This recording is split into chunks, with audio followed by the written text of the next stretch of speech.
이란이 괴물을 만들었다고 합니다. 마하 15의 속도, 그 어떤 방패도 뚫는다는 극초음속 미사일, 바로 파타입니다. 전 세계 언론은 경고합니다. 이 미사일 한 발이면 미국의 자존심인 에이브러햄 링컨 항공모함조차 속수무책으로 당할 수 있다고 말입니다. 1400km 밖에서 날아와 순식간에 함대를 격침시킨다는 시나리오, 듣기만 해도 등골이 서늘해집니다. 말 한마디로 바다를 접수할 수 있다면 군수공장은 필요 없고 방송국만 있으면 됩니다. 하지만 잠시 냉정해질 필요가 있습니다. 우리는 지금 숫자에 철저히 속고 있을지도 모릅니다. 마하 15이라는 공포스러운 속도에 가려진 그보다 훨씬 더 치명적인 약점을 놓치고 있기 때문입니다. 전쟁은 단순한 속도 경쟁이 아닙니다. 아무리 빠른 칼을 쥐고 있어도 눈을 가린 무사는 결코 적을 뵐 수 없는 법입니다. 오늘 저는 여러분과 함께 그 가려진 눈을 들여다보려 합니다. 통계와 스펙 뒤에 숨겨진 현대전의 진짜 얼굴을 마주해 보십시오. 이란의 창이 정말로 미 해군의 방패를 뚫을 수 있을지, 아니면 그저 값비싼 불꽃놀이에 불과할지 지금부터 그 본질을 파헤쳐 보겠습니다. 준비되셨습니까? 상상해 보십시오. 축구장 300개 크기의 거대한 강철섬이 바다 위를 미끄러지듯 달리고 있습니다. 바로 미 해군의 니미츠급 항공모함 에이브러햄 링컨입니다. 이란은 파타 미사일로 이 배를 수장시키겠다고 호언장담하지만 여기에는 그들이 애써 외면하는 치명적인 논리적 오류가 하나 숨어 있습니다. 바로 목표물이 움직인다는 아주 단순하지만 결정적인 사실입니다. 항공모함은 지도 위에 고정된 건물이 아닙니다. 이 거대한 요새는 최고 속도 30노트, 즉 시속 약 55km로 끊임없이 이동합니다.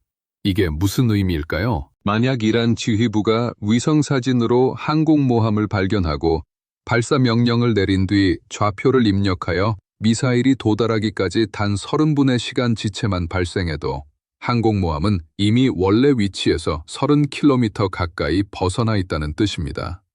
망망대해에서 30km의 오차는 단순히 빗나간 수준이 아니라 아예 엉뚱한 바다를 때리는 것과 다름없습니다. 지도에 찍힌 점 하나를 믿고 승리를 확정하는 순간 전쟁은 과학이 아니라 소원이 됩니다. 여기서 여러분은 반문하실 수 있습니다. 미사일이 날아가면서 스스로 위치를 수정하면 되지 않느냐? 맞습니다. 현대 미사일 기술의 핵심이 바로 그것입니다. 하지만 그러기 위해서는 누군가가 실시간으로 바뀐 목표물의 좌표를 미사일에 끊임없이 전송해줘야 합니다. 바로 이 지점에서 마하 15이라는 숫자에 가려진 이란의 진짜 약점이 드러납니다. 이것을 군사용어로 킬체인의 완성도라고 부릅니다. 움직이는 항공모함을 타격하려면 지구 저궤도에서 24시간 목표물을 쫓는 촘촘한 정찰 위성 네트워크가 필수적입니다. 미국은 KH 계열 같은 고해상도 위성을 다수 운용하며 아주 작은 움직임도 놓치지 않지만 이란의 현실은 냉혹합니다. 이란이 최근 쏘아 올린 군사 위성들이 존재하긴 하지만 이것만으로는 부족합니다. 위성 한두 기로는 지구 전체를 실시간으로 감시할 수 없으며 목표물 상공을 하루에 한두 번 스쳐 지나갈 뿐입니다. 그 사이 공백 시간 동안 항공모함이 어디로 뱃머리를 돌렸는지 알 길이 없습니다. 결국 정보의 공백이 발생합니다. 실시간 데이터 링크가 없는 상황에서 마하 15이라는 속도는 축복이 아니라 오히려 저주가 됩니다. 너무 빠르기 때문입니다. 시속 18,000km가 넘는 속도로 낙하하는 물체는 아주 미세한 방향 전환조차 엄청난 공기 저항과 관성을 이겨내야 합니다. 목표물의 위치 정보가 1분이라도 늦거나 부정확하다면 그 엄청난 운동 에너지는 수정 불가능한 족쇄가 되어 미사일을 빈바다로 차박히게 만들 것입니다. 이것이 바로 서방의 냉철한 전문가들이 이란의 극초음속 미사일 위협을 실질적 전술 무기라기보다는 대내외 선전을 위한 정치적 무기로 평가하는 이유입니다. 눈을 감고 달리는 스프린터가 아무리 빠르다 한들 결승선이 움직이고 있다면 결코 승리할 수 없는 법입니다. 속도 자랑은 쉬워도 눈과 귀를 갖추는 일은 예산이 듭니다. 하지만 이란이 극복해야 할 문제는 단순히 눈이 안 보인다는 것뿐만이 아닙니다. 그들이 자랑하는 그 엄청난 속도가 역설적으로 자신의 눈을 스스로 멀게 만드는 물리적 현상을 만들어내기 때문입니다. 속도에는 대가가 따릅니다. 그것도 아주 가혹한 대가입니다. 이란이 자랑하는 마하 15이라는 속도는 단순히 빠르다는 의미를 넘어 물리학의 임계점을 돌파하는 영역입니다. 대기권 안에서 음속의 15배로 질주한다는 것은 공기를 가르는 것이 아니라 공기 입자를 강제로 찢어가며 나아가는 것과 같습니다. 이때 발생하는 마찰열은 상상을 초월합니다. 미사일 표면 온도는 순식간에 섭씨 2000도를 넘어섭니다. 철이 녹아내릴 듯한 지옥 같은 고열 속에서 파타 미사일은 스스로가 만든 감옥에 갇히게 됩니다. 바로 플라스마 현상입니다. 고온으로 인해 미사일 주변의 공기가 이온화되면서 기체 전체를 감싸는 두꺼운 플라스마 막이 형성됩니다. 이 막은 전파를 흡수하거나 튕겨내는 성질이 있습니다. 이란은 이 점을 들어 적의 레이더에 잡히지 않는 스텔스 효과가 있다고 선전합니다. 그럴듯한 말입니다. 하지만 그들이 쏙 빼놓고 말하지 않는 치명적인 부작용이 있습니다. 적의 레이더가 미사일을 못 보는 만큼 미사일도 바깥 세상을 전혀 볼 수 없다는 사실입니다. 이것을 통신두절, 즉 블랙아웃이라고 합니다. 플라스마 막에 갇힌 미사일은 외부와의 모든 데이터 통신이 차단됩니다. 위성 신호도, GPS 보정 데이터도, 지상 통제소의 변경된 명령도 이 불타는 막을 뚫고 들어갈 수 없습니다. 앞서 말씀드린 것처럼 목표물인 항공모함은 계속 이동 중인데 미사일은 가장 결정적인 비행 구간에서 눈과 귀가 멀어버린 채 관성의 의지에 날아가야만 합니다. 물론 미사일 자체에 내장된 탐색기, 즉 시커가 있지 않냐고 물으실 수 있습니다. 하지만 2000도의 고열과 플라스마가 렌즈와 센서를 뒤덮는 상황에서 어떤 정밀 전자장비가 제 기능을 발휘할 수 있겠습니까? 스스로 만든 불길 속에서 길을 찾겠다는 건 나침반을 오븐에 넣고 항해하는 격입니다. 결국 미사일이 목표물을 정확히 타격하기 위해서는 종말 단계, 즉 목표물에 가까워졌을 때 속도를 현저히 줄여 플라스마 막을 걷어내야 합니다. 바로 여기서 딜레마가 발생합니다. 속도를 줄여 눈을 뜨는 순간 마하 15이라는 유일한 장점은 사라지고 미 해군의 요격 미사일이 가장 좋아하는 먹잇감인 느리고 덩치 큰 탄도체로 전락하게 됩니다. 반대로 끝까지 속도를 유지한다면 앞을 보지 못한 채 엉뚱한 곳에 처박힐 확률이 비약적으로 높아집니다. 이란의 기술자들은 이 모순을 해결하기 위해 머리를 싸매고 있겠지만 물리학 법칙은 누구에게나 공평하고 냉정합니다. 스스로 만든 불의 장막에 갇혀버린 이란의 창. 하지만 설령 이 미사일이 기적적으로 플라스마의 덫을 뚫고 목표물 근처까지 도달한다 해도 그곳에는 더 무시무시한 장벽이 기다리고 있습니다. 물리적인 미사일이 아니라 보이지 않는 에너지로 회로를 태워버리는 미국의 전자방패가 입을 벌리고 있기 때문입니다. 우리는 흔히 미사일 방어를 날아오는 탄을 다른 탄으로 맞춰 떨어뜨리는 장면으로만 상상합니다. 하지만 미 해군이 가진 진짜 공포는 눈에 보이는 폭발이 아니라 소리 없이 적의 숨통을 끊어놓는 보이지 않는 힘에 있습니다. 에이브러햄 링컨은 홀로 떠있는 배가 아닙니다. 그 주변에는 이지스 구축함과 순양함들이 철통 같은 호위를 하고 있으며 이들이 뿜어내는 강력한 전자전 능력은 파타 같은 정밀 유도 무기에게 사형 선고나 다름없습니다. 이것은 소프트킬이라 불리는 방식입니다.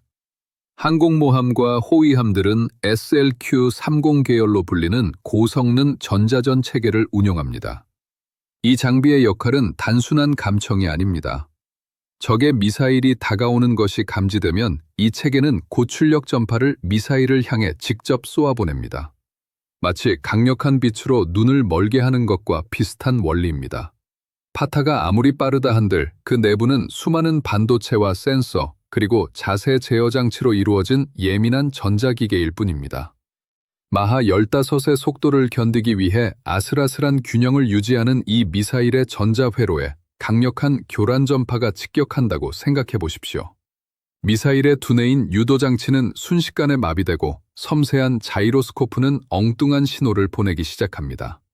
결국 미사일은 요격 미사일에 맞기도 전에 스스로 중심을 잃고 바다로 곤두박질 치게 됩니다.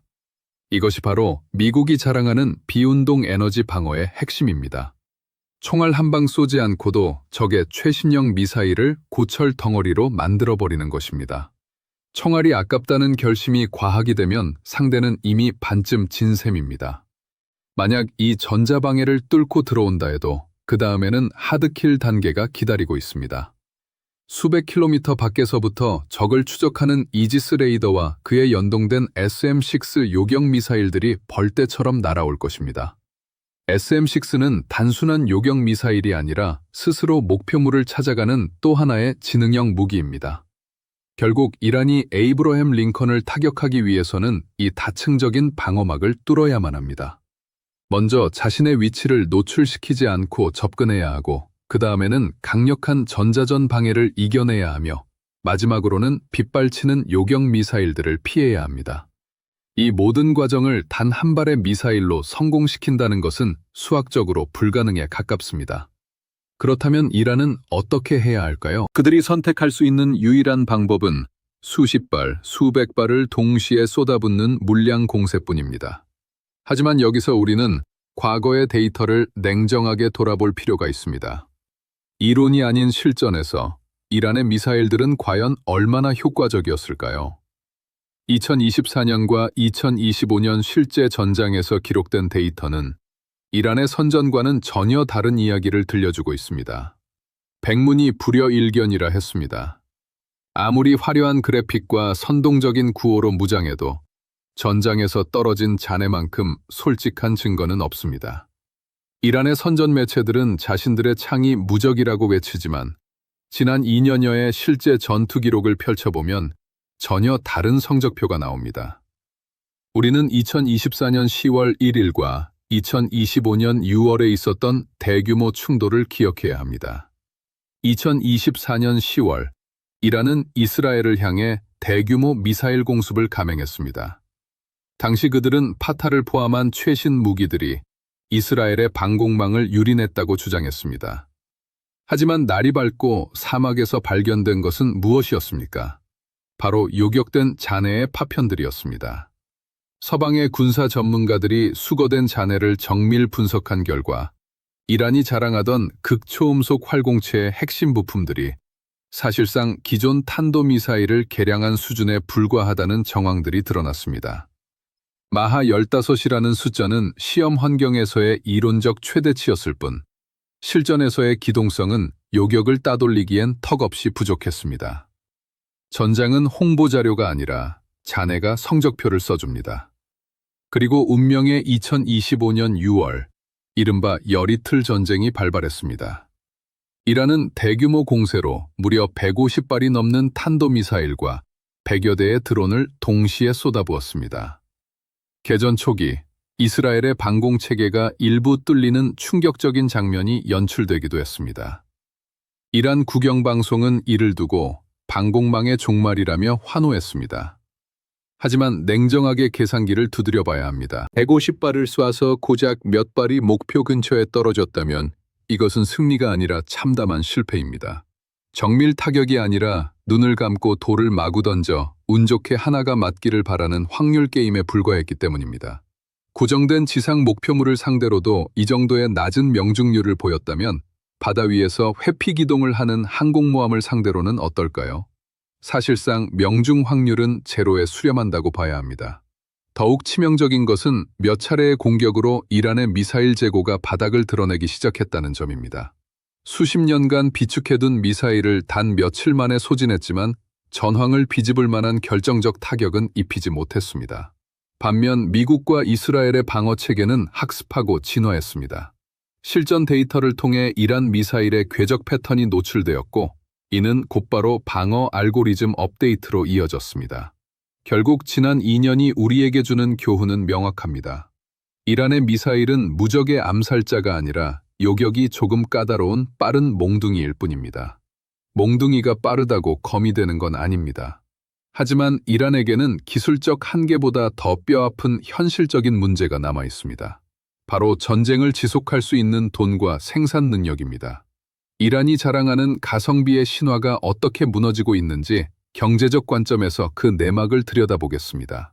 흔히 전쟁은 돈으로 하는 것이라고들 합니다. 이란의 전략을 옹호하는 사람들은 항상 가성비라는 단어를 무기로 들고 나옵니다. 그들의 논리는 단순합니다. 이란의 파타 미사일 한 발은 약 2억 원에서 3억 원 수준인 반면 이를 막아내는 미국의 요격 미사일은 한 발에 수십억 원을 호가한다는 것입니다. 계산기만 두드려보면 방어하는 쪽이 압도적으로 손해보는 장사처럼 보입니다. 미국이 미사일 몇 발을 막다가 파산할 것이라는 순진한 주장도 여기서 나옵니다. 하지만 이것은 현대전의 보급 체계를 전혀 이해하지 못한 1차원적 계산입니다. 이란이 미 해군의 방어막을 뚫기 위해서는 정밀 타격이 아닌 수십 발을 동시에 쏟아붓는 포화 공격을 감행해야 합니다. 100발을 쏴서 단 한 발이 명중한다면 그 한 발의 비용은 2억 원이 아니라 200억 원이 됩니다. 게다가 발사대 운용 비용과 인력, 군수 지원까지 합치면 그 비용은 기하급수적으로 늘어납니다. 무엇보다 돈보다 더 무서운 문제는 시간과 기술입니다. 돈은 찍어내면 그만이지만 첨단 무기를 만드는 설비와 숙련은 돈으로도 당장 살 수 없기 때문입니다. 여기서 우리는 2024년 10월 26일을 주목해야 합니다. 이스라엘의 정밀 타격이 이란 미사일 프로그램의 핵심 생산 설비를 정면으로 관통했던 날입니다. 당시 공격은 미사일 창고가 아니라 고체 연료 혼합기 같은 핵심 생산 설비를 파괴한 것으로 알려졌습니다. 이 거대한 혼합 장비는 고체 연료 미사일의 추진제를 배합하는 필수 설비로 고도의 기술력이 필요해 자체 생산이 쉽지 않습니다. 외부에서 은밀히 들여오려 해도 국제 제재 때문에 시간이 오래 걸릴 수 있습니다. 이것이 의미하는 바는 명확합니다. 이란이 개전 초기에 비축해둔 미사일을 다 쏘고 나면 그것을 다시 채워 넣을 방법이 크게 제한된다는 뜻입니다. 전쟁은 재고량 싸움이 아니라 생산 능력 싸움입니다. 공장이 멈춘 군대는 결국 버틸 수 없습니다. 구호는 공장을 돌리지 못하고 박수는 재고를 채우지 못합니다. 지금 이란은 딜레마에 빠졌습니다. 항공모함을 잡기 위해 아껴둔 미사일을 다 쏟아붓자니 당장 내일 쓸 전력이 부족해지고 아끼자니 미 해군의 압박을 견디기 어렵습니다. 저렴한 미사일이라는 구호는 생산 라인이 살아있을 때나 통하는 말입니다. 핵심 설비가 흔들리는 순간 파타는 더 이상 값싼 소모품이 아니라 다시는 구하기 어려운 희귀품이 되어버립니다. 이 상황이 남의 일처럼 들리십니까? 절대 그렇지 않습니다. 이란이 겪는 기술적, 경제적 딜레마는 한반도 안보 상황과 소름 끼치도록 닮아 있습니다. 이란의 미사일 기술이 흘러들어간 곳, 바로 우리 머리 위에 있는 북한의 이야기까지 이어지기 때문입니다. 중동의 사막에서 벌어지는 이 창과 방패의 대결이 왜 우리에게 그토록 중요할까요? 바로 이란의 미사일 기술이 북한과 뗄려야 뗄 수 없는 연결고리로 거론되기 때문입니다. 군사 전문가들은 오래전부터 두 나라가 핵심 부품과 설계 개념을 공유해왔을 가능성을 제기해왔습니다. 즉, 이란의 파타가 보여주는 성능과 한계는 곧 우리 머리 위를 겨누는 북한 미사일의 현주소를 떠올리게 합니다. 우리는 지난 4월 북한이 신형 중장거리 극초음속 미사일로 알려진 화성 16나형을 시험 발사했던 일을 떠올립니다. 고체 연료를 사용해 기습 발사가 가능하고 변칙 기동을 한다는 점에서 파타와 닮은 구석이 있습니다.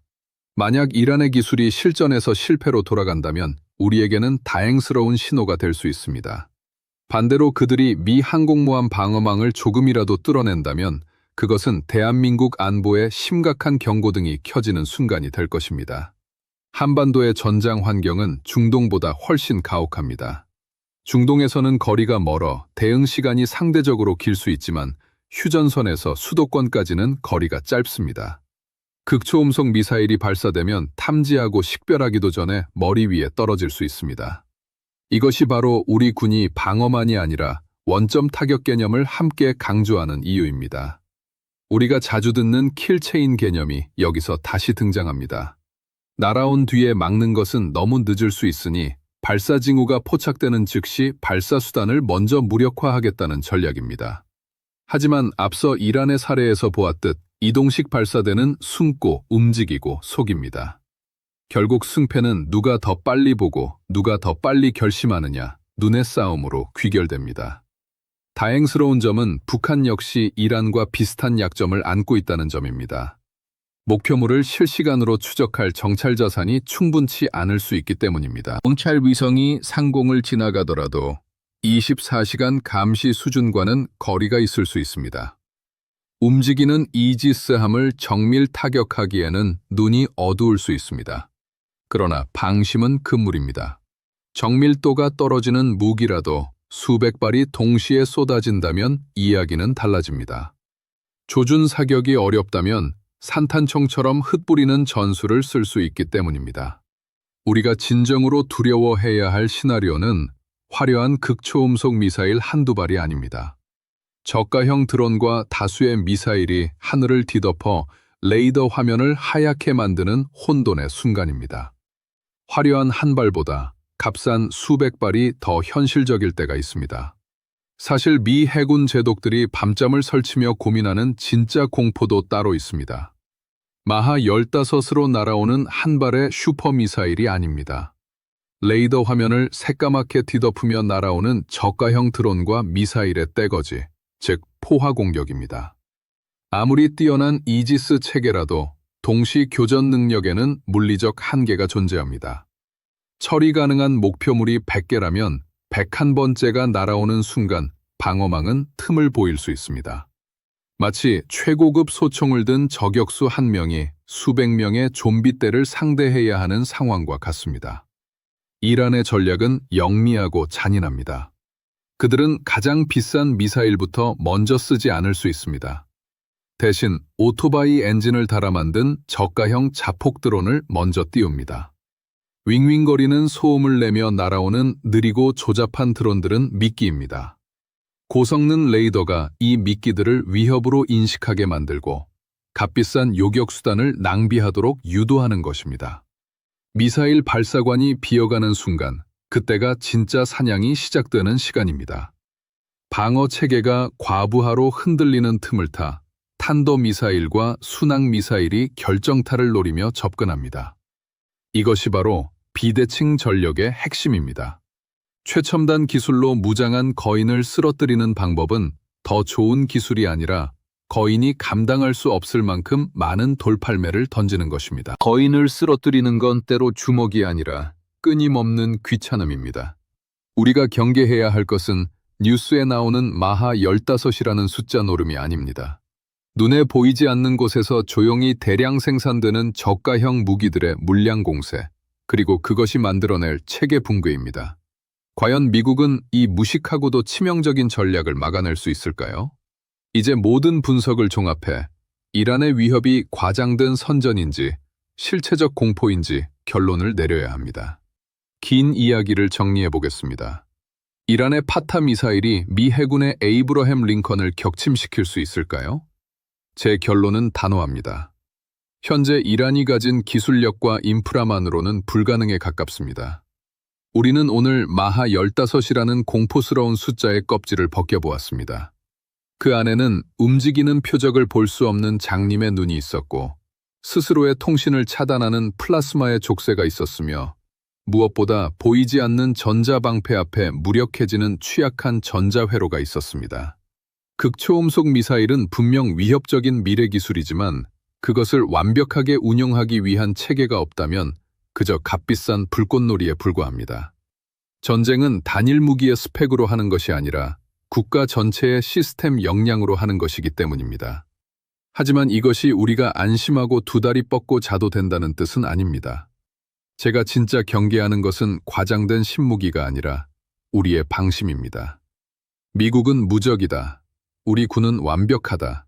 이런 오만함이 싹트는 순간 적은 바로 그 틈을 파고들 것입니다. 자만은 방패가 아니라 가장 쉽게 뚫리는 구멍입니다. 지금 정밀함 대신 물량으로, 기술 대신 끈기로 서방 세계의 빈틈을 노리는 흐름이 강해지고 있습니다. 화려한 파타 뒤에 숨겨진 수천 대의 저가형 드론들이야말로 현대전이 우리에게 던지는 진짜 숙제일지도 모릅니다. 여러분, 세상은 온통 자극적인 뉴스로 가득합니다. 누군가는 공포를 팔아 돈을 벌고 누군가는 그 공포를 이용해 정치적 이득을 챙깁니다. 하지만 적어도 이 채널을 보시는 여러분만큼은 그 소음 속에서 본질을 꿰뚫어보는 시선을 가지셨으면 합니다. 숫자에 속지 마십시오. 눈에 보이는 무기보다 그 무기를 움직이는 보이지 않는 연결고리를 보십시오. 그것이 혼란스러운 국제 정세 속에서 흔들리지 않는 나만의 중심을 잡는 방법입니다. 본 콘텐츠는 공개된 군사 자료와 전문가들의 분석을 바탕으로 재구성되었으며 실제 전장 상황은 변수에 따라 달라질 수 있음을 밝혀둡니다. 오늘의 해설이 여러분의 판단과 시각에 작은 단서가 되었기를 바랍니다. 앞으로도 사실에 근거한 냉정한 분석을 함께하고 싶다면 구독과 좋아요로 응원해 주시기 바랍니다. 다음 영상에서는 더욱 깊이 있고 날카로운 시선으로 다시 인사드리겠습니다. 끝까지 시청해 주셔서 고맙습니다.